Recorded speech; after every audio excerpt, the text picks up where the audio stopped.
টেঙাখাত হাতীবন্ধা ঘুমতালত ছিগিল বুঢ়ীদিহিং নদীৰ মথাউৰি পৰিস্থিতি বুজ লবৰ বাবে উপস্থিত জিলা আয়ুক্ত SDRFৰ সহায়ত বানাক্ৰান্তক উদ্ধাৰ বিগত কেইবাদিন ধৰি নেৰানেপেৰাকৈ হৈ থকা বৰষুণত বুঢ়ীদিহিং নদী ফেনে ফুটুকাৰে উফন্দি উঠাৰ ফলত টেঙাখাত আৰক্ষী থানাৰ অন্তৰ্গত ভেৰেকিবাম আৰু দিহিং কিনাৰ নেপালী গাঁও কেইখন প্লাবিত হয় আৰু বানাক্ৰান্তসকলক ইতিমধ্যে SDRF বাহিনীৰ সহযোগত উদ্ধাৰ কৰি প্ৰশাসনে আশ্ৰয় শিবিৰত ৰখাৰ ব্যৱস্থা গ্ৰহণ কৰি টাৰ্পলিন আৰু খাদ্য সামগ্ৰী যোগান ধৰিছে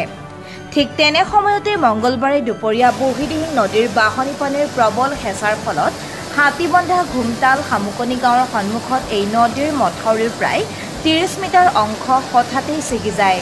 যাৰ ফলত গাঁওখনৰ ৰাইজৰ মাজত এক হাহাকাৰ পৰিৱেশৰ সৃষ্টি হয় আৰু খন্তেকতে ঘৰবাৰীসমূহত পানী সোমাবলৈ ধৰে ইয়াৰ পিছতে SDRF বাহিনী আহি ঘৰৰ ভিতৰত আবদ্ধ হৈ পৰা বানাক্ৰান্তসকলক উদ্ধাৰ কৰে আৰু স্থানীয় প্ৰশাসনৰ দ্বাৰা টেঙাখাত মহাবিদ্যালয়ত স্থাপন কৰা আশ্ৰয় শিবিৰত তেওঁলোকক ৰখাৰ ব্যৱস্থা গ্ৰহণ কৰে এনে ভয়াবহ পৰিস্থিতিৰ সৃষ্টি হোৱাৰ লগে লগে স্থানীয় বিধায়ক তেৰছ গোৱালা আহি ৰাইজৰ মাজত উপস্থিত হৈ পৰিস্থিতিৰ বুজ লৈ এনেদৰে কয় অতি মৰ্মান্তিক আৰু দুৰ্জনক ঘটনা যোৱা কেইবাদিন ধৰি উজনি অসমত নেৰানেপেৰা বৰষুণৰ ফলত বুঢ়ীদিহিঙে ফেনে ফুটুকাৰে বাঢ়ি আছে ইতিমধ্যে আমাৰ বতৰ বিজ্ঞানো আমাক এই সংকেত দি আছে আৰু আমি যোৱা পৰহিৰ পৰা গোটেই এলাৰ্ট আছিলোঁ কিন্তু দুৰ্ভাগ্যক্ৰমে আজি দিনত 12:30 বজাত টেঙাখাত অঞ্চলৰ হাতীমদা গাঁও পঞ্চায়তৰ ঘুমতালে প্ৰায় মথৰি ভঙাৰ পিছত প্ৰায় 50 মিটাৰ পানী তেওঁলোক উঠাই আছে সোমাই গৈছে আৰু কেইবাখনো গাঁও ইতিমধ্যে প্লাবিত হৈছে আৰু কেইবাটাও ঘৰত এই অঞ্চলৰ কেইবাটাও ঘৰত ইতিমধ্যে বহুকেইটা পৰিয়াল তেওঁলোক আবদ্ধ হৈ আছে আৰু এই কথা গম পোৱাৰ লগে লগে মই ইয়ালৈ আহিছোঁ আৰু ডিষ্ট্ৰিক্ট কমিশ্যনাৰক বিষয়টো জনোৱাৰ লগে লগে SDRF NDRF ইতিমধ্যে ইয়াত আহি পাইছে যিহেতু আপোনালোকে জানে চবফালে পানী ব্লকেট হোৱাৰ কাৰণে আমাৰ SDRF টিম আহি পাওঁতে অলপ পলম হৈছে আৰু ইতিমধ্যে দুটাকে SDRF টিম আৰু অলপ পিছতে NDRF টিম আহি পাব আৰু আমি প্ৰতিটো পৰিয়ালকে সন্ধ্যা হোৱাৰ আগত যাতে উদ্ধাৰ কৰিব পাৰোঁ আৰু যিসকল ইতিমধ্যে ক্ষতিগ্ৰস্ত হৈছে ঘৰত পানী সোমাই গৈছে তেওঁলোকক আমি টেঙাখাত কলেজলৈ আশ্ৰয় শিবিৰ খুলিছোঁ তাত ইতিমধ্যে যথেষ্ট আমি ৰিলিফকে ধৰি বিভিন্ন সা সুবিধা সকলো প্ৰদান কৰিছোঁ আৰু মই সকলো ক্ষতিগ্ৰস্ত ৰাইজক আহ্বান জনাইছোঁ যিসকলে ইয়াত অহা নাই সকলোৱে যাৰ ঘৰত পানী সোমাইছে সকলোৱে টেঙাখাত কলেজলৈ আহক মই নিজে অলপ পিছতে গৈ নিৰীক্ষণ কৰিম ডিষ্ট্ৰিক্ট কমিশ্যনাৰ নিজে কৰিছে CO তাত ইনচাৰ্জ হিচাপে আছে প্ৰিন্সিপালো আছে আৰু আশা ৰাখিছোঁ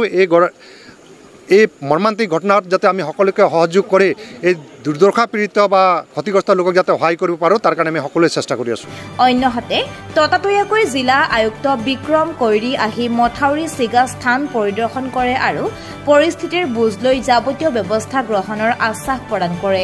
ব্ৰিজখন হোৱাৰ পিছত পানী সোমাইছে গাঁওবিলাকত এতিয়া আমাৰ ফাৰ্ষ্ট এফৰ্টটো আছিল যে আমি মানুহক কেনেকৈ ৰেস্কিউ কৰিব পাৰিম বহুতখিনি ৰাইজ পিছফালৰ পৰা তেওঁলোক অলৰেডি ওলাই গৈছে কিন্তু কেইজনমান এতিয়াও ফচি আছিল চ' তেখেতলোকৰ কাৰণে SDRF টিম এতিয়া গৈছে ভিতৰলৈ তেখেতলোকে ৰেস্কিউ কৰিব লগতে আমি যিহেতু ব্ৰিজ হৈ গৈছিল আৰু ব্ৰিজখন ডাঙৰো হৈ আছিল সেইকাৰণে আমি একেলগে NDRF আৰু ইণ্ডিয়ান আৰ্মিকো কল কৰিছোঁ তেখেতলোক আহি আছে বাট ভিতৰত এবাৰ গোটেইখিনি চাৰ্চ কৰি এবাৰ চাব যে কোনোবা এজনো যাতে কোনো ব্যক্তি তাতে ফচি নাথাকে প্ৰথম সেইটোৱে কাম আৰু দ্বিতীয়তে আমাৰ ৰিলিফ যিখিনি অপাৰেশ্যন কাৰণ মানুহৰ ঘৰত পানী সোমালে তেখেতলোকৰ খোৱা বোৱাৰো অসুবিধা হ'ব সেইকাৰণে অলৰেডি টেঙাখাত কলেজত এখন ৰিলিফ চেণ্টাৰ অলৰেডি কৰা হৈছে আৰু ইয়াৰ পৰা আমাৰ এতিয়া তেখেতলোকক লৈ যোৱাৰ ব্যৱস্থা কৰা হৈছে অলৰেডি গাড়ীখিনি আহি আছে ৱাটাৰ ৰিচোৰ্চ ডিপাৰ্টমেণ্টৰো ইঞ্জিনিয়াৰ্ছখিনি ছাইটতে আছে তেখেতলোকে কি ব্যৱস্থা কৰিব পাৰে তাৰ কাৰণে গোটেইখিনি এৰেঞ্জমেণ্ট কৰিছে চ' মই ভাবোঁ এতিয়া আমি পানী কমাৰ পিছত সেই ব্ৰিজখন কেনেকৈ বন্ধ কৰা যায় বা বাকী কি ডেমেজ হৈছে গাঁওখনত সেইখিনি এছেছমেণ্ট কৰিব পৰা যাব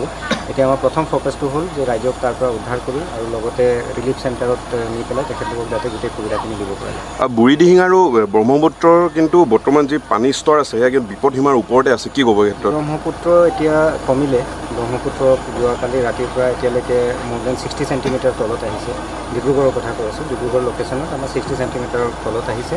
লগতে ব্ৰহ্মপুত্ৰৰ গোটেই ষ্ট্ৰেটটোত পানী এতিয়া কমি আছে কিন্তু বুঢ়ীদিহিঙৰ পানী ৰাতিপুৱাৰ পৰা বাঢ়িছে কালি আৰ্লি মানে লেট নাইট আৰু আৰ্লি মৰ্ণিঙত বাঢ়িছে